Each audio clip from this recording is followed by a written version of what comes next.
a few things you shouldn't do before you go to bed. One thing is you shouldn't ruminate. Yes, you shouldn't ruminate. What is ruminating? That's when we focus on past negative events. We overfocus, actually. Yes.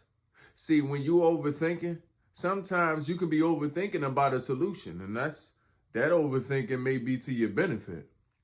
But when it's not to your benefit, when you begin overthinking about things that didn't happen in the past, negative events specifically, negative people specifically, negative emotions that come from you focusing on these negative events and negative people, this is called ruminating. And that's something you don't need to be doing before you go to sleep.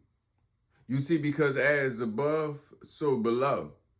You go to sleep doing that, and what you think you're going to wake up doing? You're going to wake up, you're going to rise right up, and what your mind going to start doing? You're going to start ruminating. You're going to begin thinking about yesterday. Now, if you started today thinking about yesterday, and you start tomorrow thinking about yesterday, and you start the next day thinking about yesterday, when are you ever in today? Yeah, so that's one of the major things you don't want to be doing before you go to sleep, on top of eat. Yes, eating changed your dreams. Yes, eating not only changed your dreams, but it changed your countenance and it changed your mood when you got to wake up. Why is this? Because when your energy should be focused on your mood, and your mood should be focused and driven by the things you need to do for the day, you know what your body's energy is focused on? Digesting your food. Yes, it takes a lot of time to digest food, especially all the harsh foods that we've been consuming as a people. Okay, the body needs some time. So if you consume food right before you go to sleep, okay, this is where all your negative thoughts come from. This is where all your different dreams come from. It's your body trying to wake you up. Why it's trying to wake you up? Because I can do a way better job digesting the food if I'm awake.